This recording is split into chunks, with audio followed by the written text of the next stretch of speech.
Cindy Martin was there, Betty was there, Carolyn Reed was there from Allied Gardens. They weren't paying attention to community people. They weren't paying attention to the property owners. They weren't paying attention to the members of the stakeholders committee about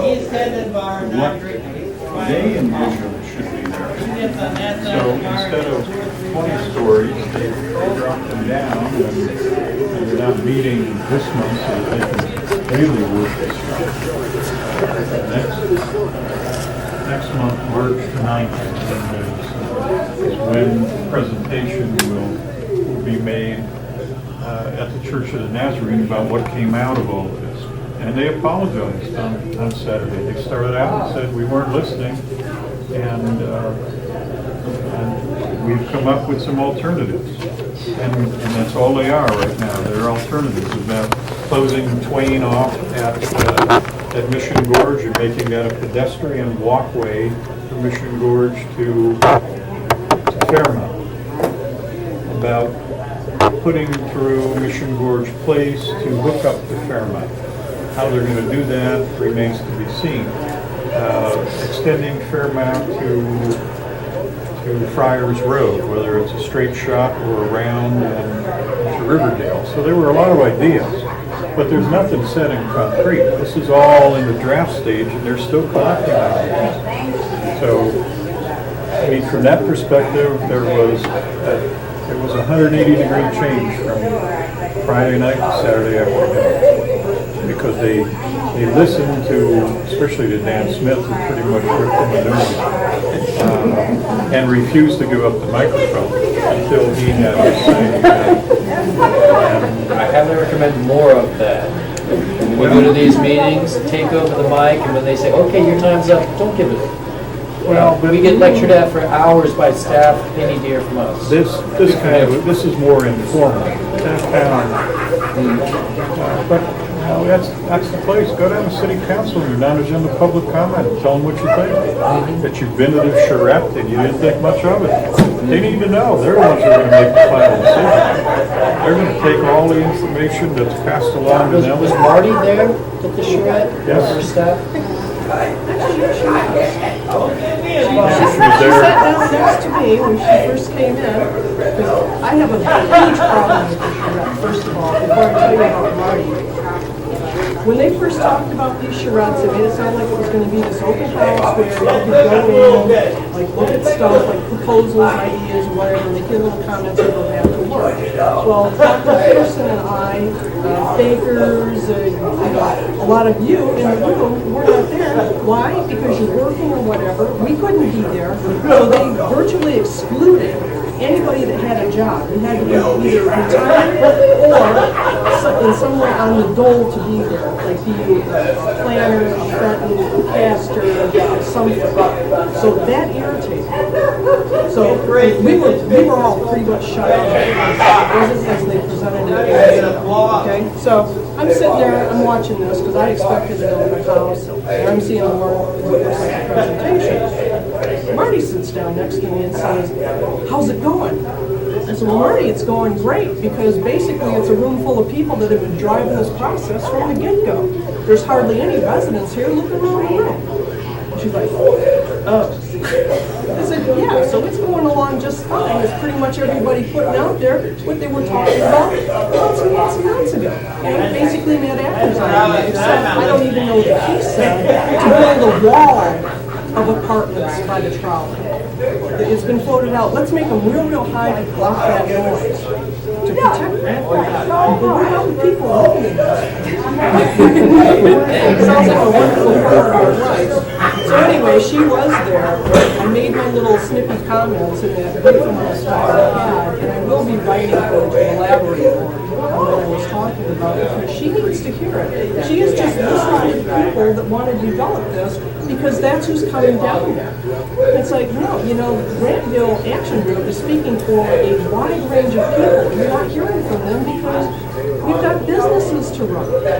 So, it's the people that are down there lobbying and lobbying the rest of them, I'm sure, to get that vote when the time comes. So you're being cut out of the process. So anyway, that's my Well, my take on it, and I wasn't there for the whole thing, is what I'm good. In fact, I have to work. About a week before the charrette was supposed to take place, I emailed Pat Flattery, well-known San Diego blogger, and said, you might want to pay attention to this. They're getting ready to do the charrette. What they're going to do is they're going to label all of Grantville mixed use with highest density at the trolley stop. Well, after 3 days of this, what did they do? It's all mixed use with highest density at the trolley stop. So if that's what they're going to do, why go through the farce? You know? That cost over $700,000. Oh yeah, for these planners, there's a huge, and that's not counting city staff time and materials, that's just the consultants. Yeah, the initial contract for the consultants is $760,000. I'm sure there's going to be another installment voted on at some point. This was about a year ago at this time. They voted $760,000 to fund the consultants with this process. That's out of the general fund too. So that's They're scraping pennies together to fund the lawsuit. yeah. Okay, let's see. I'll give another brief GSC update. This is based on the GSC meeting this month, I think it was. They presented a community survey. They had all kinds of questions regarding what the community wanted to see about Grantville. And in the end, they were all consistent with what we've been saying. Nobody wants increased density. Nobody wants high-rises in Grantville. Everybody, I should say everybody, the majorities, these are 50-60%. One of the answers is up in the 80% range. But they were saying how they like the businesses in Grantville. They go there at least once a week. So all this survey was very positive to what Grantville is at this point, and which caused a little bit of concern from some members, namely Dan Smith, on the stakeholders committee, who asked why didn't they survey the businesses? Why did they survey the community? So, you know, his thinking is the businesses would be more on the redevelopment side. And our thinking is the businesses would be anti-redevelopment because about 2 months ago now, Fred Williams and I put out about 100 signs in businesses and about 100 businesses in Grantville saying Grantville's not blighted, shouldn't be redeveloped. And when we went around, nobody refused to put up the sign, except if, you know, their company just prohibited them from putting anything up. Everyone we talked to was square. There wasn't a single negative. There was nobody who said, oh no, I won't put up that sign because I support this redevelopment. Everyone said, oh yeah, I've heard about that. That's total boo. And yeah, where can I put up the sign? Can I take a couple of them? Yeah. Okay. Any other comments regarding stakeholders committees or charrettes? Harry? Who sponsored this charrette? Who was in charge? City staff and the consultants together, I guess, were in charge. And we as taxpayers sponsored it with the $760,000 the city council voted on a year ago. Ryan, one of the things somebody asked if Marty was there. Yes, she was there. She came in a couple of times. The mayor was there. He came in and said nothing, but talked a little bit. But one of the things, Chris Pearson was there, I believe, all the time. And he also was there for the walk around. And so I've got to give him credit and Marty for having him. So he was present, and we had him. You know, he wasn't trying to drive a table or anything. He came to the Allied Gardens meeting a month ago.